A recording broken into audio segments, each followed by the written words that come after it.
Halo semuanya, selamat datang di Comic Universe. Kali ini saya akan membahas manhwa baru yang berjudul Seiyan, menceritakan tentang seorang malaikat maut yang kembali hidup di tubuh seorang anak manusia yang bernama Seiyan. Malaikat maut, pemandu jiwa-jiwa orang mati, dewa kematian pernah menyatakan kepada malaikat maut manapun yang membimbing 10.000 jiwa, aku akan mengabulkan satu permintaan sebagai hadiah.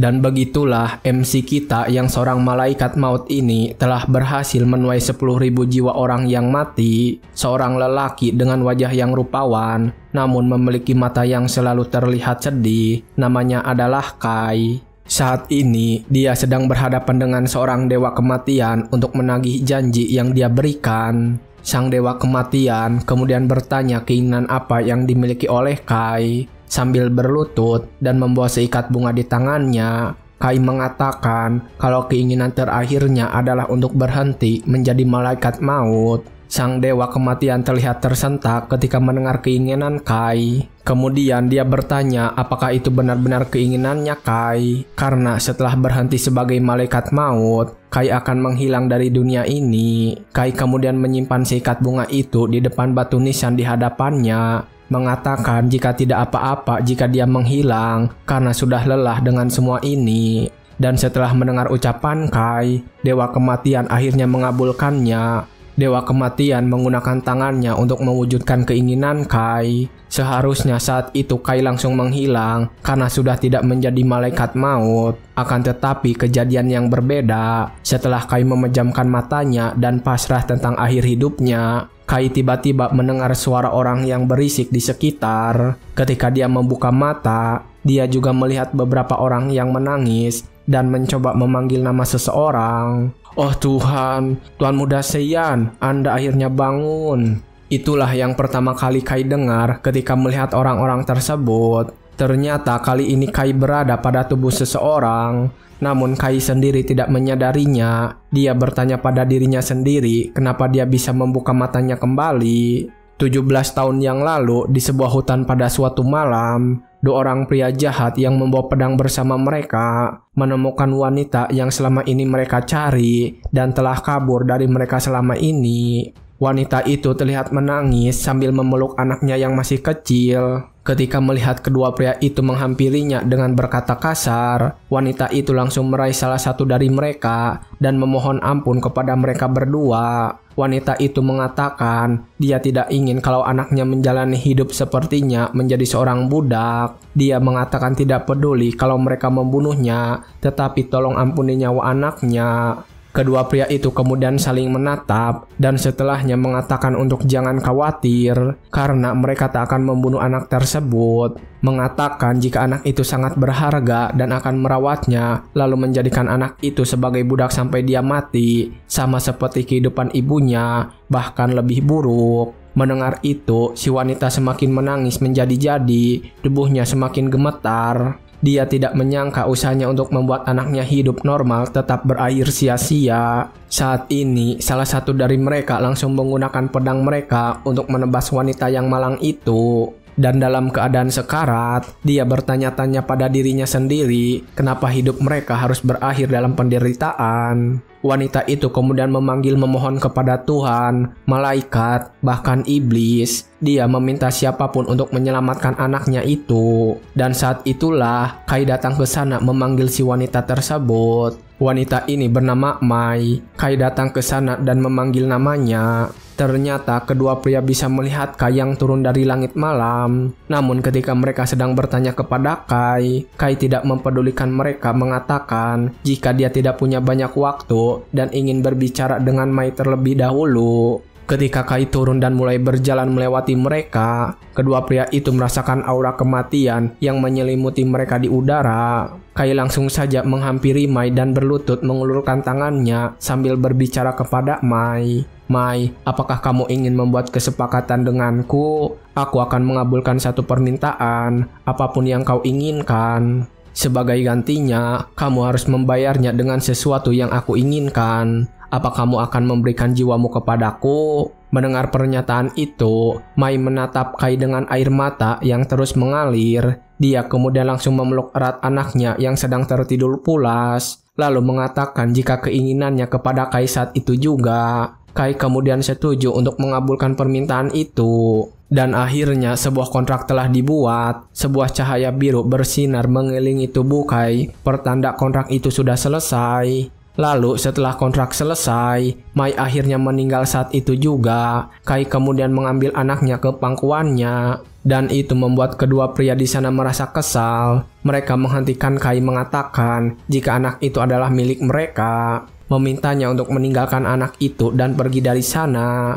Kemudian sambil memangku anak itu, Kai mengatakan kalau sekarang anak itu bukanlah milik mereka lagi. Merasa barang mereka telah dicuri, kedua pria itu menggunakan pedang mereka untuk membunuh Kai malam itu juga. Tetapi ketika mereka bergerak dengan niat membunuh, Kai menggunakan kekuatan dari jarinya dan langsung membuat mereka berdua berhenti bergerak. Kedua pria itu tiba-tiba tidak bisa menggerakkan tubuhnya sesuai keinginannya dan mereka mulai terlihat ketakutan. Ketika mereka sedang sibuk memikirkan diri mereka, Kai berbicara tentang sesuatu. Peraturan malaikat maut, chapter 2, mereka yang menghalangi tugas kami dapat dibunuh tanpa konsekuensi.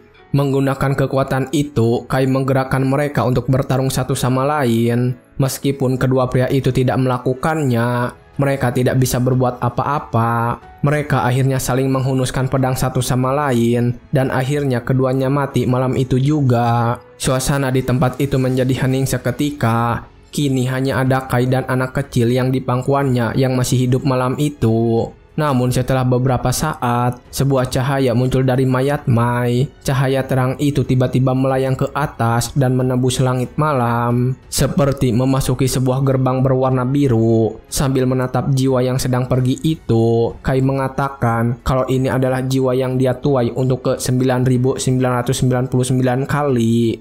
Kai melihat ke arah anak yang sedang tersenyum kepadanya, mengatakan jika dia sudah mengambil permintaan yang sangat merepotkan. Dan setelahnya dia pergi dari sana membawa anak tersebut. 16 tahun kemudian setelah kejadian itu, pada sebuah desa yang entah di mana berada, gadis kecil yang diselamatkan itu sudah mulai besar. Gadis ini bernama Jusia. Dia membawa keranjang penuh sayuran bersamanya dan memasuki sebuah rumah dan memanggil seseorang di rumah itu. Ternyata dia memanggil kakaknya Kai yang sedang duduk membuat ukiran di sana. Kai yang melihatnya datang sambil berteriak langsung membalas, "Jusia, apa aku terlihat seperti seorang pria tua yang tuli? Aku dapat mendengarmu meskipun kau berbicara dengan pelan." Namun ketika mendapatkan perlakuan seperti itu, Jusia protes mengatakan jika dia ingin disambut dengan hangat. Jusia meletakkan keranjang penuh sayurnya itu dan mengatakan kalau semua orang di desa bahkan menyambut dengan hangat dan hanya Kai saja yang memperlakukannya dengan dingin. Jusia juga terlihat malu-malu. Di dalam hatinya, dia ingin lebih diperhatikan oleh Kai. Wajahnya semakin memerah ketika melihat Kai kembali fokus membuat ukiran itu. Kemudian setelah itu, Jusia langsung berlari dan tiduran di sofa yang ada di sana,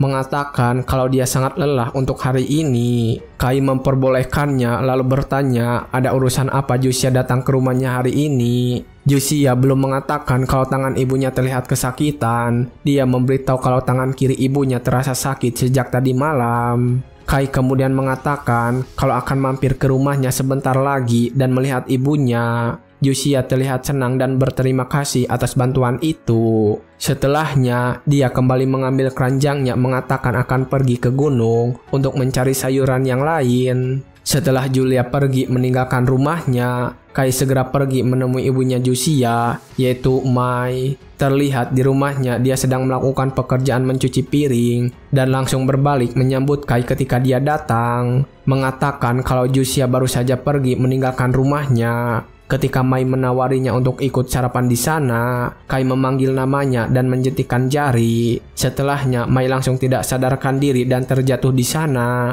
Kai kemudian langsung menghampiri Mai dan membantunya untuk duduk bersandar. Kai juga langsung menggunakan kekuatannya kepada Mai, mengatakan kalau itu adalah kesalahannya karena membuatnya dari kayu yang jelek. Lalu setelah beberapa saat, Mai tiba-tiba berubah sepenuhnya menjadi sebuah boneka dari kayu dengan tangan kiri yang telah rusak. Kai kemudian mencoba memperbaiki bagian yang sudah mulai membusuk itu sambil mengeluarkan kekuatannya. Namun saat melakukan itu, tanpa sengaja Jusia ternyata sudah pulang. Di depan pintu dia bertanya menyapa Kai dari sana.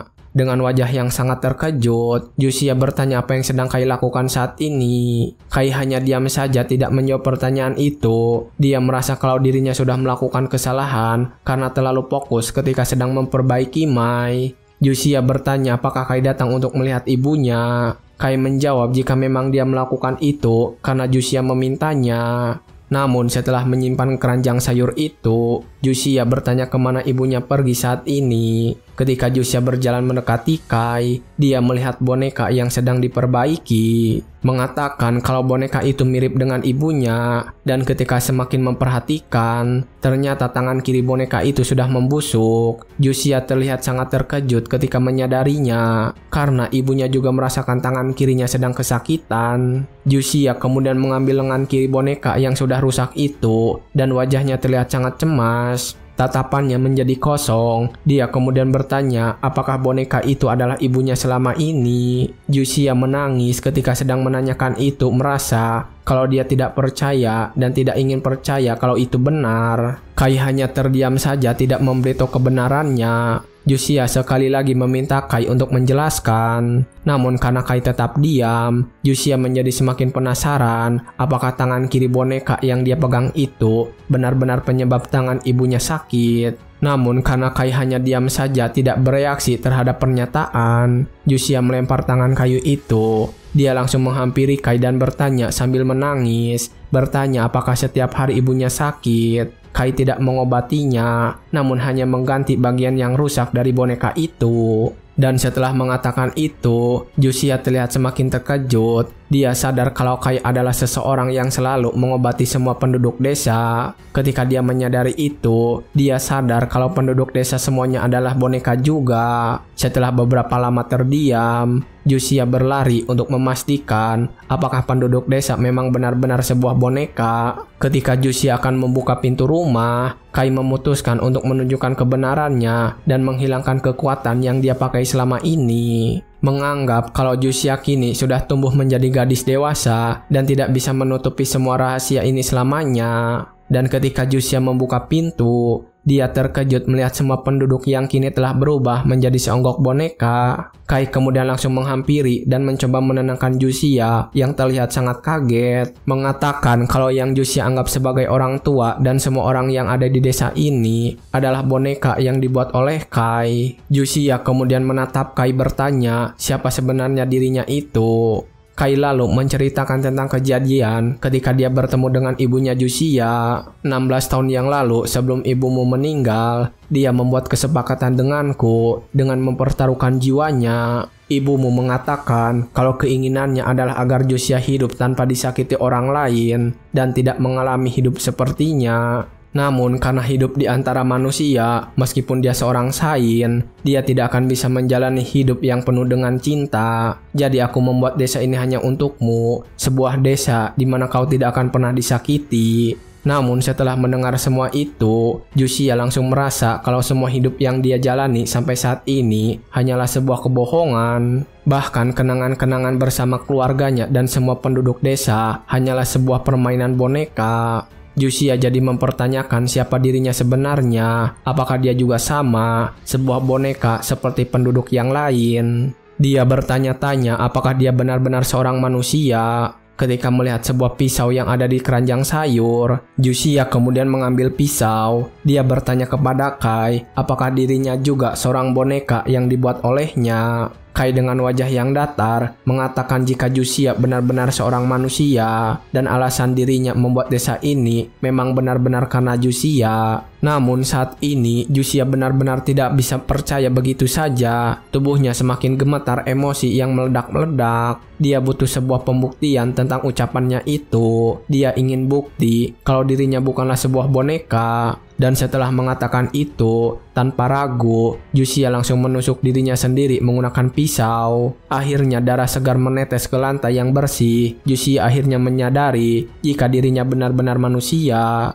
Meskipun dia menangis, dia terlihat bahagia tanpa penyesalan. Kai yang melihatnya melakukan itu bertanya, kenapa dia melakukan itu? Apakah selama ini dia hidup menderita? Jusia mengatakan jika dia bahagia selama ini, namun merasa kecewa karena semuanya hanya sebuah kebohongan. Jusia tidak bisa menanggung semua ini ketika mengetahui jika semua orang benar-benar palsu. Jusia kemudian berkata ingin membuat kesepakatan dengan Kai. Jusia mengatakan itu di sisa-sisa akhir hidupnya. Kai terdiam sebentar ketika mendengar itu. Namun karena melihat wajahnya yang dipenuhi harapan, Kai kembali menunjukkan sisi malaikat mautnya dan kembali memakai seragamnya. Kai langsung berlutut dan memberitahu Jusia, harga dari kesepakatan itu adalah jiwamu. Apakah kau masih ingin untuk melakukannya? Dengan suara yang gemetar, Jusia mengatakan bersedia untuk menyerahkan jiwanya. Kai lalu bertanya apa yang Jusia inginkan dalam kesepakatan itu. Kemudian dengan tangis bahagia di wajahnya, Jusia mulai mengatakan apa yang saat ini dia inginkan. Kau tahu, kakak Kai adalah satu-satunya hal yang nyata di dalam hidupku. Bahkan jika kau melupakan aku, tidak akan ada satu orang pun di dunia ini yang mengingatku. Jadi tolong ingat aku selamanya. Apakah permintaanku terlalu berlebihan? Kai kemudian memegangi wajah Jusia yang sedang menangis, mengatakan kalau kesepakatannya telah dibuat. Jusia tersenyum lebar ketika mendengar itu dan berterima kasih kepada Kai. Dan setelah itu, Jusia akhirnya benar-benar meninggal. Kai juga langsung mendapatkan jiwanya Jusia di tangannya. Dan setelah kematian Jusia, Kai mengatakan kalau Jusia sudah tidak ada, maka desa ini tidak diperlukan lagi. Kai kemudian langsung membakar seluruh desa beserta semua boneka. Dan saat ini, Kai sedang berdiri dengan harapan yang sedih, membawa seikat bunga di tangannya, terus melihat ke arah makam Jusia. Kai kemudian berlutut dan langsung menyimpan ikat bunga itu di atas makam Jusia. Tepat ketika dia melakukan, sang dewa kematian tiba-tiba memanggilnya, mengatakan Kai sudah melakukan semuanya dengan cukup baik. Kai yang mengenali surah itu langsung saja bertanya kepadanya, "Sudah berapa lama kau ada di sana, Sainos?" Sambil menikmati minumannya, Sainos mengatakan kalau dia sudah berada di sana semenjak Kai membakar desa itu dengan wajah yang sedih. Sainos lalu bertanya apakah Kai punya perasaan khusus kepada gadis tersebut. Ketika Kai mengatakan jika dia tidak memiliki perasaan apapun, Sainos memintanya untuk duduk di sebelahnya dan menemaninya sebentar. Kai menolak permintaan itu, namun menagih janji yang sudah Sainos buat. Sainos kemudian malah bertanya tentang janji itu. Kai wajahnya menjadi sangat serius, bertanya apakah Sainos melupakan janji tersebut. Dan setelah bertanya beberapa kali, akhirnya Sainos kembali mengingat janji itu. Sainos mengatakan akan mengabulkan sebuah permintaan setelah menyelesaikan 10 misi. Dan ketika sedang membahas janji itu beserta aturannya yang lain, Sainos hanya tertawa mengatakan jika dia membuat itu agar malaikat kematian yang lain bekerja lebih efisien. Dan setelah beberapa obrolan, Sainos bertanya apa keinginan Kai saat ini. Kai dengan santai mengatakan jika dia ingin berhenti menjadi malaikat maut, dan itu membuat Sainos terlihat kebingungan. Namun ketika Sainos bertanya sekali lagi, Kai malah mengancamnya berkata kalau dia akan menghajarnya. Ketika Kai meminta untuk berhenti dari menjadi malaikat maut, Sainos kemudian memberitahunya kalau dia berhenti dari pekerjaan malaikat maut ini, kehadiran Kai tidak akan berarti, dan itu akan berujung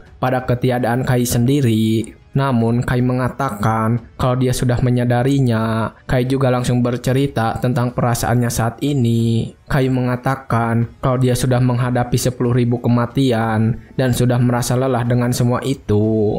Ketika jiwa seorang manusia dipilih oleh sang dewa kematian, mereka akan melupakan semua memori dari kehidupan sebelumnya dan akan menjadi seorang malaikat maut. Tetapi Kai berbeda dari mereka, dia menjadi malaikat kematian dengan ingatan yang masih melekat padanya. Malaikat maut yang lain tidak peduli ketika jiwa yang mereka ambil menolak atau binasa selama tugas mereka selesai. Kai memilih sebuah metode menggunakan sebuah kesepakatan. Jiwa yang tidak mengikutinya, Kai membantu mereka menerima kematian dan membimbing mereka dengan mengabulkan keinginan terakhir mereka. Namun karena masih memiliki emosi manusia, Kai terus-menerus merasa kesakitan dan semakin lelah pada akhirnya. Xainos kemudian bertanya apakah Kai akan kembali mempertimbangkan tentang keputusannya itu. Namun sekali lagi Kai menegaskan jika dia benar-benar serius dengan keinginannya. Xainos hanya bisa terdiam melihat Kai yang sudah sangat serius. Dan setelah beberapa saat, Xainos tersenyum mengatakan akan mengabulkan permintaannya itu. Mengatakan untuk jangan menyalahkan Xainos di kemudian hari. Juga mengatakan sampai bertemu nanti. Xainos kemudian langsung memulai proses itu. Dia menggunakan kedua tangannya untuk meraih Kai dan mulai meleburnya. Kai yang mendengar itu merasa tidak mengerti karena dia akan menghilang saat ini dan berpikir mereka tidak akan bertemu kembali. Namun ketika dia memejamkan matanya dan semuanya sudah menjadi gelap, Kai tiba-tiba mendengar ada orang-orang yang sedang berbicara di sekitar. Bahkan Kai merasakan kalau tubuhnya terasa berat. Namun ketika dia kembali merasakan tubuhnya, Kai kebingungan karena seharusnya dia sekarang sudah dihancurkan oleh Xainos. Kai juga mencoba untuk kembali menggerakkan tangannya, dan ketika dia menggerakkan tangan itu, orang-orang di sana memperhatikan dan memanggil nama Seiyan. Mereka mengatakan kalau Seiyan sudah bergerak. Kai bertanya-tanya siapa Seiyan yang mereka bicarakan itu. Kai kemudian membuka matanya dan melihat ada beberapa orang di sana. Dia bertanya-tanya siapa mereka itu. Kai memegangi kepalanya yang terasa pusing. Sementara seorang dokter yang sedang menjelaskan kepada ayahnya kalau kondisi anaknya masih terluka, tetapi nyawanya tidak berada dalam bahaya. Setelah mendengar itu dari dokter, ayahnya langsung saja menampar wajah Kai dengan keras. Ayah dari anak itu juga langsung memarahinya,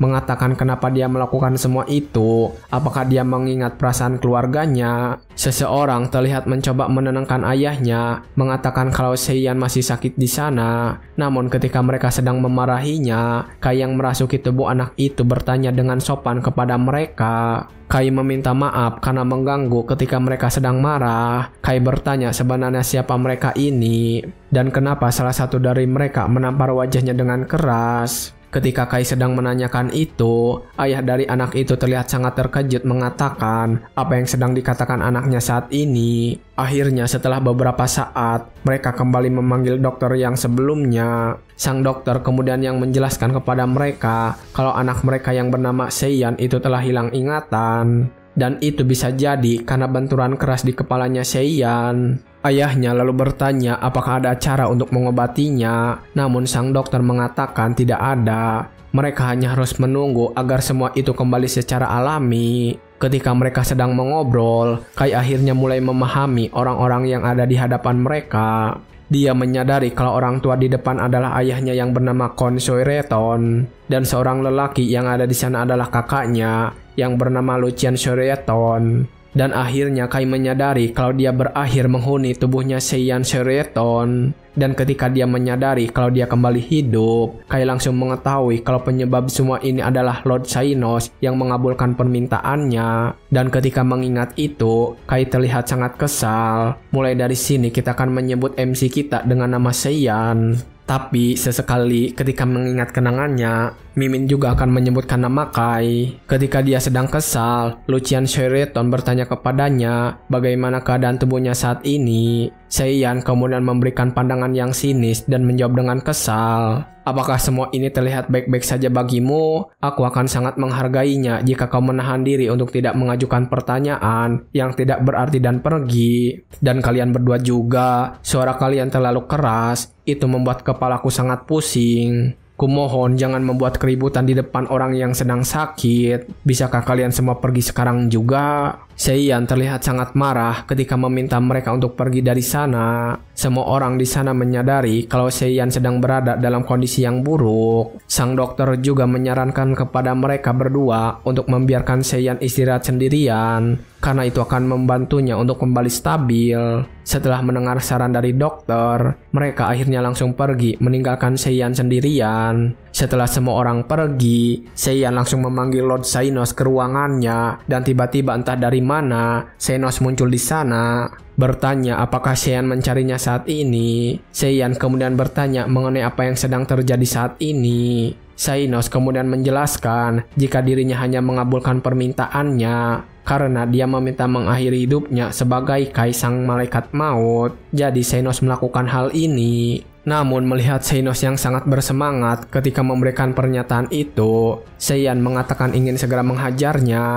Seiyan merasa terganggu dengan sikap Xainos kali ini. Seiyan kemudian bertanya tentang apa yang sebenarnya terjadi kepada pemilik tubuh ini. Xainos menjelaskan jika pemiliknya mati karena sebuah kecelakaan, dan ketika jiwanya akan datang menghampiri Xainos, jiwa Kai langsung memasuki tubuh Seiyan secara tidak sengaja. Dan ketika mendengar semua alasan itu, Seiyan atau Kai mengatakan kalau dia masih tidak mengerti kenapa dia malah memasuki tubuh manusia. Namun dengan santainya Xainos mengatakan kalau semuanya akan membosankan jika Kai si malaikat maut benar-benar menghilang begitu saja. Seiyan sangat kesal ketika menyadari jika dirinya hanya dijadikan sebagai hiburan dan ingin segera menghajar Xainos saat itu juga. Melihat Seiyan yang semakin marah, Xainos langsung mengatakan untuk pamit dari sana dan memintanya untuk menjalani kehidupan ini dengan lebih bahagia. Xainos kemudian pergi setelah mengatakan semua itu, sementara Seiyan terus saja berteriak memanggilnya, memintanya menjelaskan lebih rinci. Namun Xainos tidak mempedulikannya, berencana untuk tidak menemuinya sampai Seiyan sudah benar-benar tidak marah. Beberapa hari kemudian, masih di sekitar kamarnya, Seiyan mencoba kembali memanggil Lord Xainos, tetapi dia tidak muncul kali ini. Dan karena setelah mencoba beberapa kali, Seiyan akhirnya memutuskan untuk berhenti memanggilnya. Dia kemudian mencoba untuk keluar dari kamarnya. Dia kemudian melihat beberapa pelayan yang sedang bekerja. Namun ketika pelayan-pelayan itu melihatnya, mereka langsung memalingkan wajahnya dan terlihat seperti ketakutan. Seiyan kemudian berjalan seperti biasa melewati para pelayan itu. Dan ketika melihat ekspresi mereka yang bahkan tidak berani menatap matanya, Seiyan menyadari jika para pelayan di sana benar-benar ketakutan dan menghindari bertatapan mata dengan Seiyan. Seiyan bertanya-tanya apakah dirinya memang benar-benar seorang bajingan yang sangat buruk. Dan setelah melewati koridor, Seiyan tiba-tiba melihat seorang gadis pelayan yang lalu mengantar makanan ke kamarnya setiap hari. Gadis pelayan itu bernama Pikue. Namun ketika dia melihatnya, Pikui sedang membawa air yang di kedua tangannya. Dan ketika dia berlari, dia terjatuh dan membuat air itu berceceran. Bahkan salah satu embernya membasahi tubuhnya. Dia dengan ceria langsung duduk dan meminta maaf kepada semua orang, mengatakan jika dia akan membereskan semua itu saat ini juga. Namun dia melihat pelayan yang lain memperhatikan belakangnya dengan sangat terkejut. Pikue yang penasaran kemudian melihat ke arah itu, dan dia kaget ternyata ada Seiyan yang sedang memperhatikan. Seiyan Seureton, anak kedua Kon Seureton, dikatakan bahwa dia sangat cantik seperti malaikat sejak kecil. Seakan membuat siapapun kehilangan fokus hanya dengan menatapnya. Namun, tidak butuh waktu lama untuk terungkapnya kebenaran di balik keindahan itu. Ketika baru berusia 11 tahun, dia membakar mata pelayannya dengan api hanya karena pelayan itu ingin tersenyum kepadanya. Bahkan setelah itu, banyak sekali pelayan yang mengabdi pada Seiyan. Namun mereka terluka, lumpuh, dan dipukuli hingga nyaris kehilangan nyawa dan diusir dalam keadaan menyedihkan. Mereka gemetar ketakutan. Semua orang mulai memanggil Seiyan si iblis kecil dari keluarga bangsawan. Saat ini Pikui sedang menangis ketakutan. Dia sedang membayangkan hal kejam apa yang akan dilakukan Seiyan kepadanya. Dan ketika dia sedang memikirkan itu, Seiyan mengulurkan tangannya, mengatakan kepada Pixie untuk memberikan tangannya. Pikui terlihat semakin pucat dan takut ketika mendengar itu. Namun dia tidak punya pilihan lain selain memberikan tangannya yang terluka. Susah amat, Cok, nyebutnya. Kita panggil aja Piki ya. Vicky sudah membayangkan kalau dia akan kehilangan tangan miliknya itu. Vicky meminta ampun kepada Seiyan untuk melepaskannya sambil menangis. Namun saat dia memejamkan matanya, Seiyan mengatakan kalau semuanya selesai. Dan ternyata Seiyan sudah membalut luka pada tangan Vicky. Seiyan mengatakan kalau itu hanya sementara, meminta Vicky untuk segera mendapatkan perawatan yang lebih serius atau dia akan berakhir dengan bekas luka itu. Seiyan juga langsung membersihkan kotoran yang berada di baju Vicky, lalu meninggalkan Vicky mengatakan kalau dia harus selalu rapi sebagai seorang pelayan. Setelah meninggalkan Vicky di sana, Seiyan kembali teringat kepada Jusia karena sikap, wajah, dan bahkan umurnya mirip sekali dengannya. Dan setelah kejadian itu, para pelayan mulai membicarakan tentang perubahan yang terjadi pada Seiyan. Dan ketika mereka membahasnya, mereka mengatakan kalau Seiyan berubah karena telah melihat gerbang neraka di ambang kematian sebelumnya. Namun salah satu dari pelayan itu mengatakan jika Seiyan tetap saja jahat seperti biasa. Dan ketika Vicky mendengar pembicaraan mereka, Vicky langsung membela Seiyan dan memarahi pelayan itu, mengatakan jika tuan muda Seiyan bukanlah orang yang jahat. Vicky mengatakan kalau Seiyan adalah orang yang sangat baik, karena meskipun dia selalu melakukan kesalahan, Seiyan selalu saja membantunya dan bahkan merapikan pakaiannya yang kotor. Vicky mengatakan kalau Seiyan adalah orang yang sangat baik. Dan ketika Vicky terus menceritakan kebaikannya, para pelayan akhirnya mengakui jika semakin hari Seiyan mencari semakin lembut saja. Mereka bisa menyadari itu karena Vicky masih selamat sampai saat ini meskipun telah banyak membuat kesalahan. Namun di akhir obrolan, salah satu dari mereka mengatakan apakah ini adalah tanda-tanda dunia akan berakhir. Dan tanpa mereka sadari, ternyata Seiyan sedang mendengar pembicaraan mereka di balik pagar yang tersembunyi. Dan setelah mendengar obrolan mereka, Seiyan menyadari jika dulu dia memang benar-benar seorang bajingan. Dia kemudian mengendap-endap dari sana, berusaha agar tidak terlihat oleh mereka karena takut mengganggunya. Dan ketika dia sedang menjelajahi istana itu, Seiyan menyadari kalau mereka memiliki kebun yang sangat indah. Dia juga memuji ukiran patung yang ada di sana, mengatakan kalau patung-patung itu diukir dengan sangat teliti. Dan bahkan mereka merawatnya dengan sangat-sangat baik. Seiyan entah bagaimana tiba-tiba sampai di sebuah kebun. Melihat sebuah kayu yang belum dipahat, Seiyan kemudian segera menghampiri kayu yang belum dipahat itu. Dia menikmati cahaya matahari yang menyoroti tempat itu, merasakan kehangatan cahaya tersebut dan kenyamanan udara di sana. Dan ketika dia merasakannya, Seiyan kembali mengingat Jusia yang selalu menyukai kehangatan cahaya matahari dari musim semi. Sambil terus membayangkan tentang Jusia, Seiyan sudah mulai mengukir kayu itu dengan tangannya. Kemudian setelah beberapa saat, datang seorang pria tua ke tempat itu. Dia mengatakan kalau telah lupa untuk menyimpan kayu tersebut. Namun dia terkejut ketika melihat ternyata kayu itu sudah dipahat dan membentuk seorang gadis. Ternyata itu adalah Jusia yang tadi dipahat oleh Seiyan. Patua itu kemudian langsung menghampiri ukiran patung. Dia memujinya bagaimana bisa ada seseorang yang mengukir patung dengan begitu indahnya. Sementara saat ini di kamarnya, Seiyan atau Kai, dia menyadari kalau mungkin kehidupan kali ini adalah caranya untuk memenuhi janjinya kepada Jusia. Kai kemudian berjanji dalam kehidupan kali ini, entah itu sebentar atau lama, dia tidak akan pernah melupakan Jusia. Kemudian sore hari itu di kantor Consurireton, dia sedang merapikan surat yang datang kepadanya. Dia kebingungan karena mendapatkan surat yang mengatakan kalau banyak bangsawan yang akan hadir di pesta yang akan diadakan. Dan saat ini dia sedang kebingungan. Seorang pelayannya mengatakan jika dia mendengar rumor bahwa Duk Parhin yang telah pensiun juga akan hadir ke pesta itu. Consurireton terkejut ketika mendengar nama Duk Parhin karena tidak menyangka dia akan hadir ke pesta yang dia buat. Sementara itu keesokan harinya, ketika Seiyan sedang membaca buku sendirian, Lucian datang menghampirinya, memberitahu kalau mereka akan kedatangan banyak tamu di pesta nanti. Seiyan baru bertanya tentang tamu yang dimaksud oleh Lucian. Lucian menjelaskan kalau beberapa bangsawan dan anak mereka akan berkunjung ke rumah mereka. Ini adalah semacam pertemuan sosial. Lucian mengatakan kalau ayah mereka meminta Seiyan setidaknya datang ke pesta itu untuk menyapa mereka. Namun jika Seiyan memang tidak mau menemui mereka, Seiyan tidak perlu memaksakan diri. Lucian bisa menjelaskan hal itu kepada ayah mereka. Seiyan lalu menutup bukunya dan berhenti membaca, menjawab kalau dia akan pergi ke pesta itu.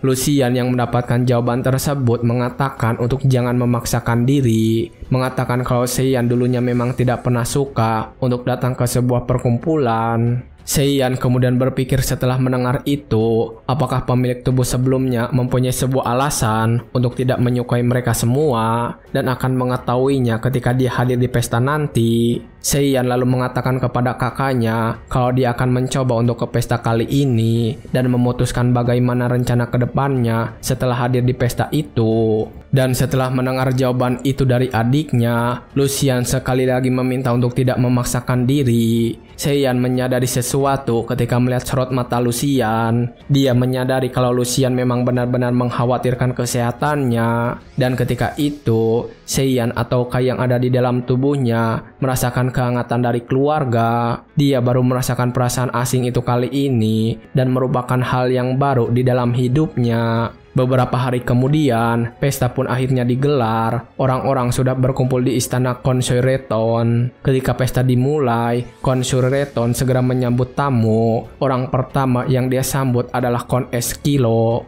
Dia langsung menyambutnya di aula utama. Konshureton lalu meminta maaf karena suasana di rumahnya memang sangat ramai kali ini. Kon Eskilo kemudian mengatakan jika dia sudah mengerti karena mereka semua datang ke sini setelah mendengar rumor yang beredar. Sebuah rumor mengenai Duke Parlin yang pensiun yang mendapatkan dukungan kaisar akan menghadiri pesta ini.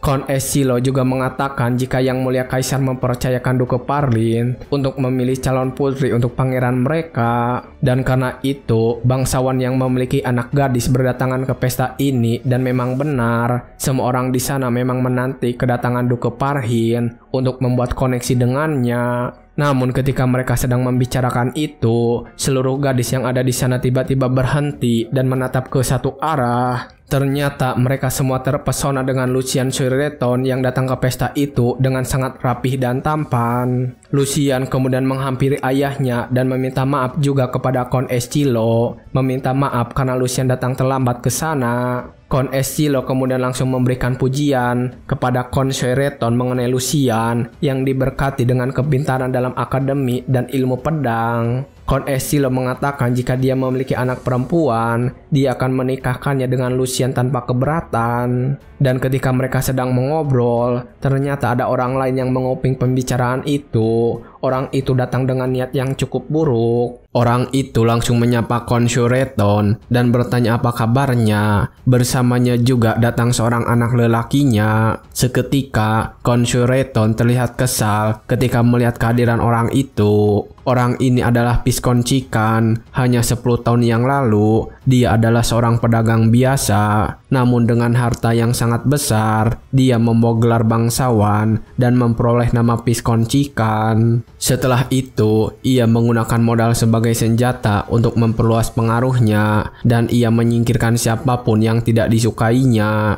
Seorang pria yang dalam segala hal membuktikan kekuatan uang dan Kon Shuireton juga tidak senang kepada orang ini. Dan ketika mereka sedang bertemu, Piskon Chikan memperkenalkan anaknya kepada Kon Eskilo. Anaknya kemudian menundukkan kepalanya dan memperkenalkan diri. Sebuah kebanggaan bisa bertemu dengan Anda, nama saya Huris. Setelah anaknya memperkenalkan diri, Piskon Chikan tersenyum dan berbicara dengan Kon Shuireton. Dengan senyuman jahat di wajahnya, dia bertanya tentang anaknya yang lain, mengatakan jika anak bungsunya sudah kembali ke kediaman, namun dia tidak melihatnya di sini. Kon Shuireton menyadari jika Piskon Chikan hanya ingin membuatnya kesal saat ini. Kon Shuireton lalu bertanya kepada Lucian di mana Seiyan berada. Lucian kemudian memberitahu kalau dia akan hadir, jadi seharusnya dia akan datang sebentar lagi. Namun Lucian saat itu juga sedang panik karena adiknya benar-benar sudah sangat terlambat, berharap tidak sedang terjadi apa-apa kepadanya. Sementara itu saat ini, Seiyan sendiri sedang kebingungan mencari tempat pesta di rumahnya. Karena memang di kehidupan sebelumnya pun, Kai memang memiliki sebuah kondisi aneh yang membuatnya terus tersesat, dan Kai membawa kebiasaan itu dalam kehidupan ini. Saat ini dia sedang berada di sebuah taman tanpa siapapun ada di sana. Seiyan kemudian menuju bangunan terdekat terlihat berjalan dengan buru-buru. Dalam hatinya dia menggerutu karena sudah 10 kali mengelilingi tempat yang sama. Dia juga mengeluh kenapa tidak ada seorang pun pelayan yang dia temui saat ini. Namun karena sudah terlalu lelah, dia berhenti di sana dan duduk di lantai dan langsung menikmati matahari yang akan terbenam saat itu juga. Ketika dia sedang menikmati matahari terbenam tersebut, Seiyan kembali teringat dengan Jusia. Jusia selalu saja menarik Kai bersamanya ketika matahari terbenam untuk menikmatinya bersama-sama. Kai akhirnya berpikir hanya dengan melihat matahari terbenam saja bisa terus mengingat Jusia. Sementara ketika dia sedang memikirkan Jusia, seseorang datang kepadanya bertanya apa yang sedang dilakukan Seiyan di tempat seperti ini. Seiyan kemudian langsung menjawabnya dan terlihat memarahi orang itu. Apa penglihatanmu buruk? Aku bilang begitu karena kamu jelas-jelas memperhatikanku memandangi matahari terbenam, tapi kamu malah bertanya apa yang sedang kulakukan. Pria tua itu tidak mengira kalau Seiyan akan sangat sensitif seperti itu, karena dia hanya bertanya setelah melihat Seiyan yang menatap matahari terbenam itu dengan sangat dalam. Pria ini mengatakan untuk anak seumurannya, tatapannya sangat dalam melebihi orang tua yang telah hidup cukup sangat lama. Dan setelah menyadari itu, Patua itu mengubah pertanyaannya, bertanya kenapa seorang anak muda duduk di sana terlihat sangat menyedihkan dan sendirian. Seiyan kemudian menjawab dengan sangat singkat, menyebutkan jika dirinya sedang tersesat. Dan setelah mendengar jawaban itu, Patua mengatakan kalau Seiyan pastilah seorang tamu. Seiyan kemudian langsung memberitahu jika dia bukanlah seorang tamu, namun dia adalah seorang putra kedua yang tinggal di sini. Pak Tua terkejut ketika mendengar itu. Dia akhirnya menyadari jika anak ini adalah anak kedua Khonsoi Reton. Pak Tua kemudian bertanya bagaimana bisa Seiyan tersesat di rumahnya sendiri. Namun ketika ditanya seperti itu, Seiyan malah terlihat marah-marah lagi. Pak Tua kemudian mengalah dan tidak membahas hal itu lagi. Dia juga terlihat sedikit kebingungan. Namun setelahnya, Pak Tua langsung mengatakan akan membantunya, meminta Seiyan untuk mengikutinya menuju ruangan pesta. Seiyan kemudian berdiri dan berterima kasih untuk itu. Pak Tua lalu bertanya tentang namanya. Seiyan tentu saja langsung memberitahunya. Dan setelah itu, Pak Tua juga langsung mengulurkan tangannya sambil memperkenalkan diri. Namaku adalah Behit Parhin. Ketika Pak Tua mengatakan itu dengan penuh percaya diri, Seiyan malah terlihat biasa saja. Kemudian mengatakan apakah itu adalah sebuah nama yang harus dia ketahui, dan mengatakan kalau begitu sangat merepotkan. Pak Tua Behit tidak bisa berkata apa-apa lagi saat ini. Ketika semua orang ingin membuat koneksi dengannya, Seiyan terlihat tidak peduli ketika mendengar nama itu. Akhirnya setelah beberapa obrolan, mereka berjalan bersama-sama menuju ruangan pesta. Dalam perjalanan itu, Pak Tua Behit mengatakan kepada Seiyan untuk mengingat namanya, karena jika dia mengingat namanya tidak akan membuat Seiyan menyesal. Sementara itu di ruangan pesta, seorang pelayan sedang melaporkan sesuatu kepada Khonsoi Reton. Pelayan itu mengatakan jika Pak Tua Behit mengatakan akan melihat sekeliling kediaman, namun tiba-tiba dia menghilang. Dan ketika mendengar itu, Lucian mengajukan dirinya untuk pergi dari sana dan mencarinya. Dia mengatakan juga dia khawatir dengan Seiyan dan akan mencarinya sekalian. Namun ketika Lucian baru saja akan berangkat dari sana, pelayan itu memintanya berhenti dan mengatakan jika Pak Tua Behit baru saja datang ke ruangan itu. Pak Tua Behit memasuki ruangan itu bersama Seiyan yang berada di belakangnya mengikuti. Namun ketika mereka datang, Khonsoi Reton dan orang di sekitarnya terlihat sangat terkejut. Seiyan yang melihat ekspresi panik di wajah mereka bertanya-tanya apakah dirinya akan terjerat sebuah masalah kali ini. Khonsoi Reton yang terkejut kemudian bertanya kenapa Seiyan bisa datang bersama dengan Lord Behit. Namun ketika mendapatkan pertanyaan itu, Seiyan malah memprotes kepada Pak Tua Behit, mengatakan kalau semua keributan ini terjadi karena dirinya. Pak Tua Behit terlihat tidak terima dengan tuduhan itu, namun tidak bisa berkata apa-apa. Dan ketika mereka berdua sedang bertengkar, Concerton datang menghampiri, bertanya apakah perjalanannya di sini terasa menyenangkan. Patua Behit langsung kembali menyapa Concerton dan meminta maaf atas keterlambatannya. Concerton kemudian mengatakan jika orang-orang sedang bersemangat menunggu kedatangan Lord Behit. Patua Behit sekali lagi mengatakan jika dia terlambat karena menolong seorang anak anjing yang tersesat dalam perjalanan kemari. Seiyan langsung menyadari jika yang dimaksud oleh Lord Behit adalah dirinya, dan dia langsung melakukan protes kepada Lord Behit. Dia mengatakan itu dengan wajah yang terlihat kesal, dan akhirnya mereka berdua saling menyalahkan satu sama lain. Seiyan selalu saja membalas dengan tidak sopan ketika Lord Behit berbicara kepadanya, dan itu membuat ayahnya sangat panik. Ketika Seiyan mulai meninggikan suaranya, Concerton langsung menutup mulutnya dengan kuat, mengatakan jika Seiyan berani-beraninya berbicara secara kasar kepada Lord Behit. Ayahnya langsung meminta maaf, mengatakan jika ini adalah kesalahannya karena tidak membesarkan anaknya dengan benar. Namun Lord Behit sendiri malah tertawa dan terlihat senang, mengatakan jika sudah lama tidak merasakan kesenangan seperti ini. Lord Behit sudah berterima kasih kepada Seiyan karena berkatnya dia tidak bosan sewaktu berjalan ke pesta ini. Concerton merasa lega ketika mendengar itu, namun di dalam hatinya dia kebingungan dengan apa yang sedang terjadi saat ini. Dia bertanya-tanya apakah mereka berdua saling bercanda saat dalam perjalanan ke sini. Dia juga bertanya-tanya kenapa mereka berdua terlihat sangat akrab. Ketika mereka sedang mengobrol, Lucian juga datang ke sana menyapa Lord Behit. "Greeting Lord Behit, nama saya Lucian." Lord Behit kemudian membalas salam itu dan langsung memperhatikan Lucian. Dia juga membandingkannya dengan Seiyan. Itu bukan kebohongan. Rumor yang mengatakan bahwa putra sulung Concerton adalah seseorang yang didambakan siapapun. Mereka juga mengatakan Concerton memiliki seorang putra dengan kualitas luar biasa, dan seorang putra lain yang membuat segala macam masalah, dijuluki si setan kecil, anak bermasalah yang terkenal. Itu adalah kisah yang sangat terkenal, tetapi anak bermasalah dari keluarga Sheraton yang aku temui hari ini benar-benar berbeda dari apa yang aku dengar. Lord Behit kemudian menatap Seiyan, mengatakan jika ketika orang-orang sudah berumuran sepertinya, mereka akan mengetahui karakter seseorang dari kebiasaannya, cara bicaranya, dan matanya. Lord Behit mengatakan jika Seiyan memiliki kapasitas yang besar, bahkan sampai pada taraf tertentu, Lord Behit sendiri mengakui tidak pernah bisa mencapainya.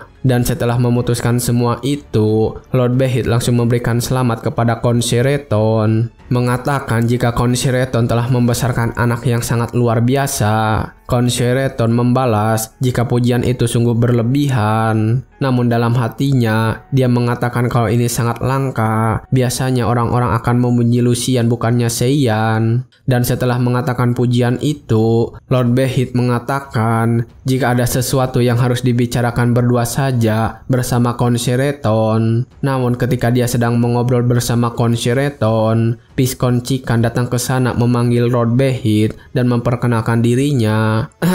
Lord Behit, ini pertama kalinya saya menyapa Anda. Nama saya adalah Cikan. Namun Lord Behit menjawab salam itu dengan wajah yang terlihat malas, mengatakan jika dia baru pertama kali mendengar nama itu dan bertanya apakah memang ada keluarga dengan nama itu. Piscon Cikan kemudian mengatakan karena Lord Behit sudah lama tidak tertarik dengan politik, jadi dia sedikit terlambat mengetahui perkembangan dunia. Lord Behit kemudian membalas ucapan itu, mengatakan jika benar dia tidak terlalu suka dengan politik karena dia sudah tua juga. Dia tidak ingin terlibat karena dalam politik juga banyak orang yang bersikap tinggi dan angkuh. Ya contohnya di Konoha juga ya kayak gitu. Anjing politik. Piscon Cikan terlihat tersinggung ketika mendengar itu, dan Huris anaknya langsung maju memarahi Lord Behit, mengatakan jika Lord Behit sudah bertindak terlalu jauh dan sangat tidak sopan. Piscon Cikan yang melihat itu langsung mencoba menghentikan anaknya, namun Huris tidak mengindahkan ayahnya dan terus maju kepada Lord Behit. Lord Behit merasa tersinggung dengan Huris dan mengancamnya, mengatakan beraninya seorang anak piskon rendahan mengajarinya soal sopan santun. Setelah mengatakan itu, Lord Behit mengeluarkan auranya untuk menekan Huris di sana. Dan ketika aura Lord Behit menyebar ke seluruh ruangan, semua orang yang merasakan itu langsung merasa ketakutan dan tertekan oleh aura itu.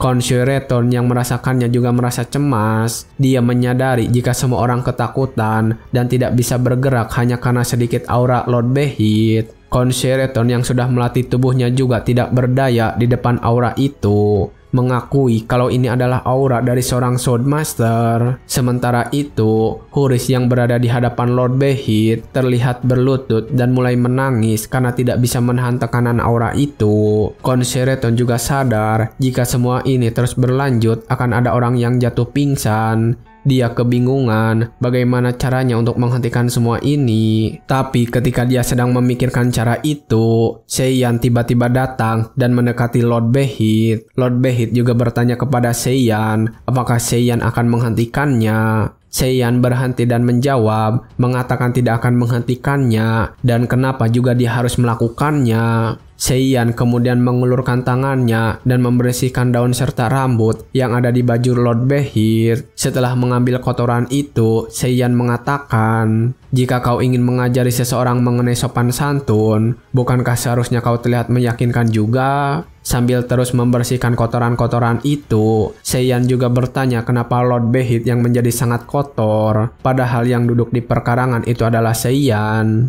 Lord Behit kemudian menjawab jika menjadi terlalu sempurna itu tidak baik-baik saja, mengatakan kalau dibutuhkan sedikit kekurangan agar orang mau berkumpul di sekitarnya. Seiyan yang masih merapikan pakaian Lord Behit langsung menjawab, dan itu membuat mereka berdua malah bertengkar. Dan karena pertengkaran mereka, Lord Behit mulai menghentikan auranya dan itu membuat semua orang mulai bisa bergerak kembali. Ketika mereka berdua sedang bertengkar, Concerton benar-benar tercengang melihat anaknya yang sangat berani untuk mendebat Lord Behit yang ditakuti semua orang. Sementara itu, Piskon Chikan segera menghampiri anaknya dan membantunya berdiri. Namun ketika melakukan itu, Pos Chikan langsung memberi tatapan kebencian kepada Lord Behit dan Seiyan. Sementara mereka berdua hanya diam saja menerima tatapan Piskon Chikan. Dan karena hal itu, mereka berdua kembali bertengkar, membahas tatapan Piskon Chikan kepada mereka itu. Ketika mereka sedang bertengkar, Kon Eschilo yang juga melihat mereka berdua mengatakan kepada Concerton kalau Seiyan benar-benar sudah berubah banyak. Concerton hanya menjawab jika dia juga terkejut melihat perubahan anaknya itu. Setelah selesai berdebat dengan Seiyan, Lord Behit berhenti dan mengajak Concerton untuk berbicara berdua saja. Concerton langsung setuju dan membawa Lord Behit pergi bersamanya. Setelah mereka berdua pergi, Lucian langsung menghampiri Seiyan bertanya kondisinya saat ini. Jika ada keanehan setelah merasakan aura Swordmaster, Lucian memintanya untuk memberitahunya. Namun Seiyan mengatakan jika dirinya baik-baik saja, dan karena mendengar Seiyan yang menjawab dengan sopan, Lucian merasa terharu karena sudah sangat lama mereka tidak pernah mengobrol seperti ini dan Seiyan tidak pernah berbicara seperti ini lagi. Lucian menganggap Seiyan sebagai adiknya yang sangat berharga, hadiah terakhir dari mendiang ibunya. Lucian merasa ingin dekat dengan Seiyan sedari dulu, namun rasa inferiority yang ada di dalam diri Seiyan membuat hubungan mereka semakin menjauh. Semakin lama pandangan Seiyan kepada Lucian semakin menunjukkan kebencian, dan itu membuat Lucian berhenti mendekati Seiyan. Lucian merasa bersyukur Seiyan kehilangan ingatannya, karenanya mereka bisa menjadi dekat seperti ini, berharap semua ini akan bertahan lebih lama lagi. Ketika dia sedang memikirkan semua itu, Seiyan tiba-tiba berbicara, mengatakan dia akan pergi dari sana, mengatakan akan kembali ke kamarnya untuk beristirahat. Lucian terlihat sedih ketika Seiyan berjalan pergi, merasa kalau Seiyan mulai menjauhinya lagi. Namun baru saja berjalan beberapa saat, Seiyan berhenti dan kembali menghampiri Lucian, mengatakan jika Seiyan tidak mengetahui arah ke kamarnya, meminta Lucian untuk menemaninya menunjukkan jalan ke kamarnya. Lucian tentu saja tidak menolak permintaan itu dan langsung membawa Seiyan ke kamarnya. Sementara di ruangan lain, Concerton sedang bersama Lord Behit berdua saja. Lord Behit kemudian langsung berbicara, mengatakan jika alasan dirinya datang ke sini adalah untuk mencari seseorang yang bisa berdiri di samping putra kaisar. Concerton lalu bertanya apakah itu seorang putri kaisar. Lord Behit tertawa keras kalau bukan itu maksudnya, mengatakan dia hanya mencari seorang teman untuk putra kaisar, seseorang yang bisa mengendalikan temperamennya yang berapi-api. Concerton bertanya apakah yang Lord Behit maksud itu adalah sang pangeran. Lord Behit membenarkan itu, kalau Pangeran Edith sudah memenuhi semua kualifikasi untuk menjadi penerus tahta. Masalah satu-satunya hanyalah temperamennya yang buruk. Lord Behit kemudian menceritakan sedikit tentang sifat Pangeran Edith yang sudah dia ketahui. Pangeran Edith, kandidat kuat peraih tahta. Ia adalah seorang pangeran dengan ilmu pedang dan kemampuan akademis yang luar biasa.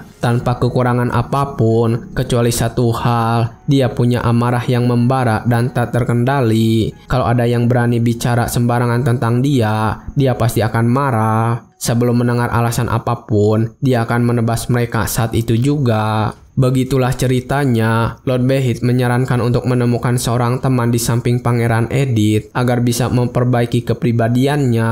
Concerton kemudian mulai mengerti tentang keadaan Pangeran Edith, dan tiba-tiba saja Concerton terkejut, bertanya apakah Lord Behit bermaksud untuk memberikan Lucian tugas itu. Lord Behit membenarkan hal itu. Lord Behit berpikir kalau Lucian memiliki sifat yang kalem dan tenang, dan kalau akan membuat temperamen pangeran menjadi lebih lembut. Namun akhirnya dia sadar kalau pilihannya salah dan membicarakan kemungkinannya, mengatakan jika Lucian akan menjadi seseorang yang benar-benar berlawanan dengan temperamen Pangeran Edith. Lucian sangat tenang dan dingin seperti sebuah es. Jika sifat mereka berdua memang sangat berlawanan, Lord Behit takut kalau salah satu dari mereka akan berakhir tersakiti. Setelah mendengar penjelasan dari Lord Behit, Concerton akhirnya terpikirkan sesuatu yang menakutkan.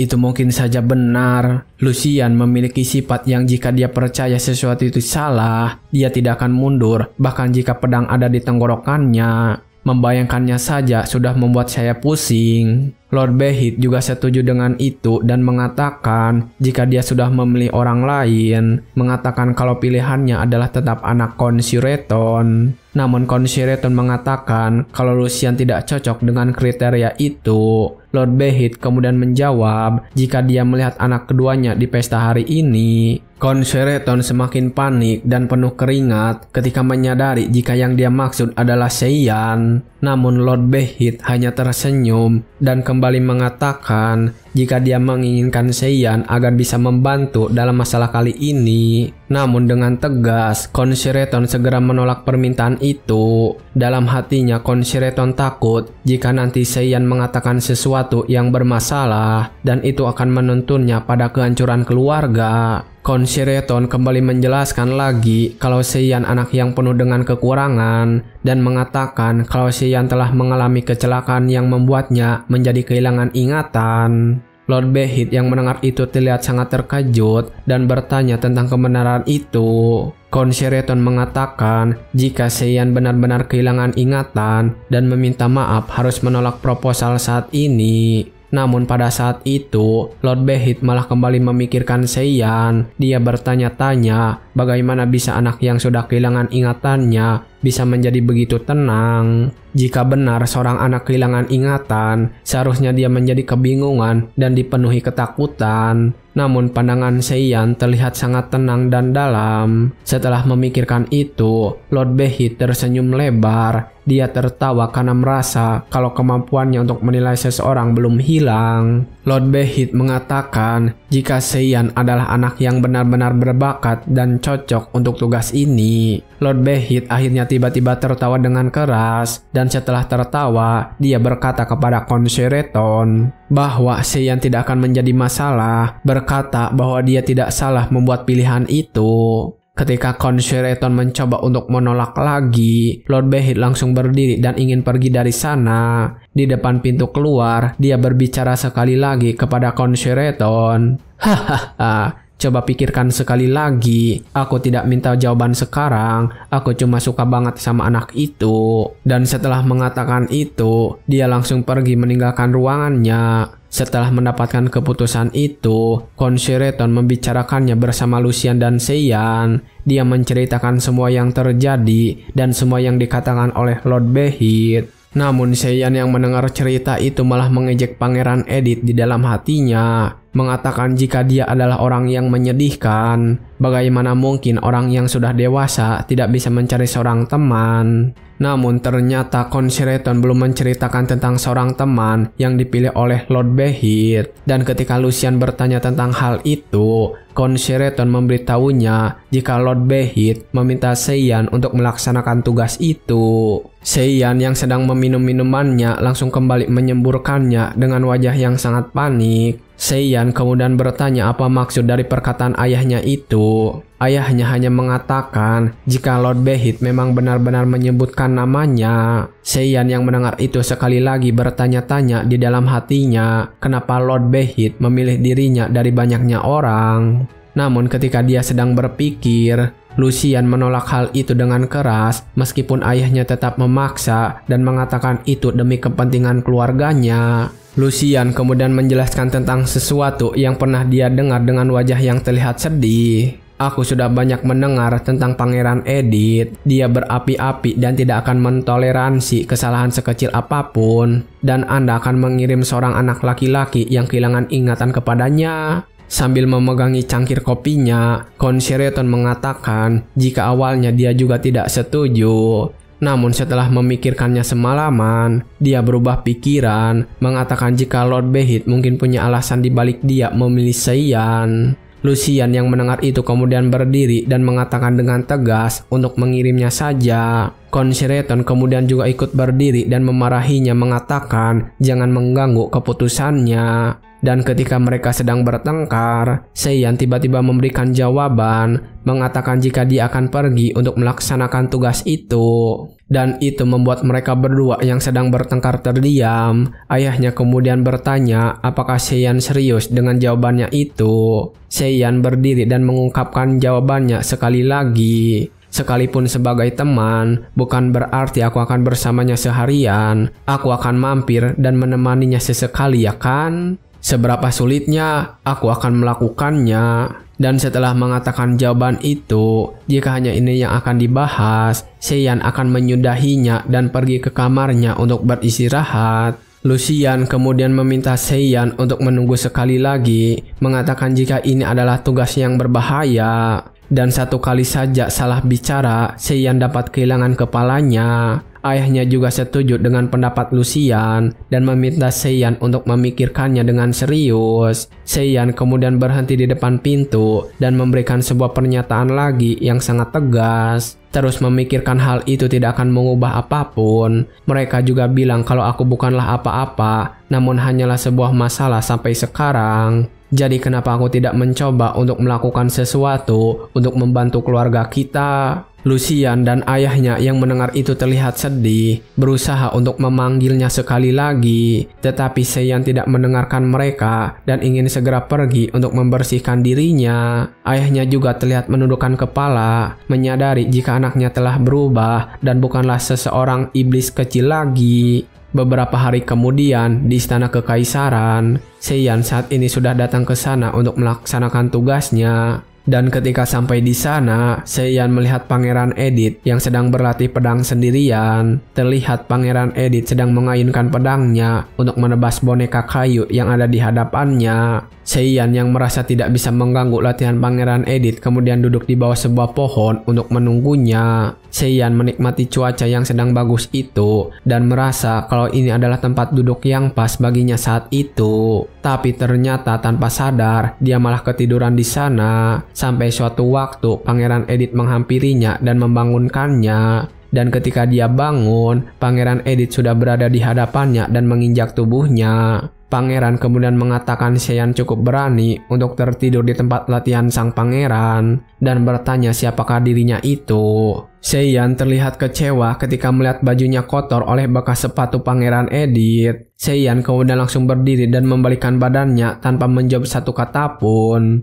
Pangeran Edith kemudian kembali memanggilnya mengatakan jika dia tidak bisa pergi tanpa izin darinya. Seiyan langsung berhenti di sana dan bertanya apakah Pangeran Edith membutuhkan seorang teman. Dia mengatakan itu dengan wajah yang terlihat kesal. Pangeran Edith kebingungan ketika Seiyan bertanya tentang hal itu, dan karena Pangeran Edith tidak memberikan jawaban, Seiyan mengatakan akan pergi dari sana. Dia akan melaporkan kejadian ini, mengatakan kalau Pangeran Edith tidak menginginkan seorang teman seperti Seiyan. Tetapi ketika Seiyan kembali membalikkan badannya untuk pergi, Pangeran Edith langsung menangkap tangannya dan menghunuskan pedang ke leher Seiyan. Pangeran Edith juga langsung mengancamnya. Aku ingatkan kau, jika kau berani untuk membelakangiku tanpa permisi, aku akan membunuhmu. Seiyan tidak takut ketika mendengar ancaman itu dan malah menatap balik sambil memberikan balasan. Aku minta maaf, tapi bisakah kau melepaskan tanganku? Aku tidak ingin dipegangi oleh tangan yang penuh dengan keringat. Seiyan mengatakan itu dengan pandangan yang melihat Pangeran Edith sebagai orang yang menjijikan. Pangeran Edith lalu bertanya apakah Seiyan sedang memberikan perintah kepadanya. Seiyan kemudian mengatakan jika itu bukanlah perintah, namun sebuah permintaan. Pangeran Edith akhirnya kembali menyarungkan pedangnya. Dia bertanya-tanya kenapa Seiyan terlihat sangat tenang. Apakah Seiyan tidak takut akan kematian? Dan setelah menyimpan pedangnya kembali, Pangeran Edith bertanya siapa Seiyan ini. Seiyan kemudian langsung mengatakan jika dirinya adalah Seiyan Shoireton. Dan setelah mendengar nama keluarganya, Pangeran Edith menyadari jika dia adalah anak Kon Shoireton. Pangeran Edith kemudian kembali mengingat tentang keluarga mereka. Keluarga Shoireton, mereka bukan kekuatan besar atau keluarga kaya, tapi mereka dikenal karena integritas dan reputasinya yang baik. Mereka tidak pernah berpegang teguh pada kekuasaan, menggunakan nama mereka untuk mengumpulkan kekayaan. Dan setelah mengingat itu, Pangeran Edith bertanya ada urusan apa Seiyan datang ke sana. Seiyan yang mendengar itu merasa heran, karena merasa kalau Pangeran Edith tidak mengetahui cerita sebenarnya. Dengan wajah yang kesal, Seiyan kemudian menjelaskan, mengatakan kalau seorang pria tua yang suka membuat masalah menyuruhnya datang kepada Pangeran Edith. Dan setelah mendengar itu, Pangeran Edith langsung menyadari jika Lord Behit yang memberikan perintah tersebut. Ketika melihat Pangeran Edith langsung menyadari namanya hanya karena petunjuk itu, Seiyan jadi bertanya-tanya seberapa bermasalahnya Lord Behit itu. Dan setelah menjelaskan itu, Seiyan kembali membelakangi pangeran untuk pergi sambil mengatakan sesuatu. Dia bilang kepadaku untuk berteman denganmu, namun karena kamu jelas-jelas tidak membutuhkannya, aku akan pergi sekarang. Namun ketika dia melakukan itu, Pangeran Edith kembali mengancamnya, mengatakan jika Seiyan memiliki ingatan yang lemah. Pangeran Edith sekali lagi mengingatkan jika Seiyan tidak diperbolehkan membelakanginya sebelum mendapatkan izin darinya. Seiyan kemudian berhenti, berbalik dan bertanya apakah Pangeran Edith akan membunuhnya sekarang. Dan ketika Seiyan mengatakan itu dengan wajahnya yang santai, Pangeran Edith menyadari jika dari awal Seiyan memang menganggap kematian itu adalah hal yang bukan apa-apa. Pangeran Edith kemudian berhenti dan menyimpan pedangnya lagi, mengatakan jika dia tidak membutuhkan seorang teman, namun akan kasar jika dia tidak menerima seseorang yang dikirim oleh Lord Behit tanpa menjamunya, dan meminta Seiyan untuk berjalan mengikutinya. Dan setelah berjalan beberapa saat, akhirnya mereka sampai di sebuah tempat. Ketika sampai di sana, Seiyan bertanya apakah tempat itu adalah sebuah perpustakaan. Pangeran Edith membenarkannya dan bertanya apakah Seiyan tidak suka membaca buku. Seiyan kemudian mengambil sebuah buku mengatakan kalau dia menyukainya, dan ketika mengambil buku itu, Seiyan sadar jika tempat ini adalah bukan tempat untuk menghibur tamu. Namun Seiyan merasa lebih nyaman diperlakukan seperti ini. Dan setelah mengambil buku itu, Seiyan langsung duduk untuk membaca. Pangeran Edith terlihat kaget melihat sikap yang ditunjukkan oleh Seiyan. Karena melihat Seiyan berbeda dari orang lain, Seiyan tiba-tiba duduk jauh darinya dan mulai membaca buku. Sedangkan kebanyakan anak keluarga bangsawan selalu berusaha untuk berada di dekat Pangeran Edith, selalu memujinya dan mengikutinya untuk membuat ikatan yang baik. Namun Pangeran Edith tidak terlalu memikirkan itu, mengatakan bahwa ini adalah salah satu strategi Seiyan untuk mendapatkan perhatiannya. Pangeran Edith kemudian duduk di sebuah bangku, berencana untuk memperhatikan metode apa yang Seiyan gunakan untuk mengambil perhatiannya. Namun setelah 3 jam, Pangeran Edith terkejut dengan hasilnya, karena selama 3 jam ini Seiyan hanya membaca beberapa buku di tempat duduknya tanpa melakukan hal yang lain. Dan itu membuat Pangeran Edith merasa tidak dianggap ada di tempat itu. Pangeran Edith mengatakan jika dia baru mengalaminya kali ini. Dan ketika mereka berdua sedang berada di sana, seorang pelayan datang membawakan teh untuk mereka. Pangeran Edith tersenyum jahat ketika mendengar pelayan itu datang. Dia kemudian mencoba untuk menjatuhkan pelayan dengan kakinya, ingin tahu reaksi apa yang akan ditunjukkan oleh Seiyan dan apakah dia akan tetap diam saja. Namun ketika pelayan itu akan terjatuh dan menghamburkan minuman yang dia bawa, secara tiba-tiba Seiyan menggunakan kekuatannya yang keluar dari salah satu tangannya. Terlihat seperti ada benang merah yang muncul di sana. Benang-benang itu kemudian langsung mengikat si pelayan dan menangkap semua minuman yang berhamburan di tempat itu, juga membuat semuanya kembali seperti semula. Berkat kejadian itu, pelayan dan Pangeran Edith terlihat sangat terkejut. Dan ketika mereka sedang kebingungan, Seiyan berbicara kepada pelayan sambil menyindir Pangeran Edith. Harap selalu berhati-hati mulai sekarang, karena banyak orang yang melakukan trik yang tidak perlu. Pangeran Edith hanya diam saja ketika mendengar itu. Dia tidak percaya dengan apa yang terjadi saat ini di depannya.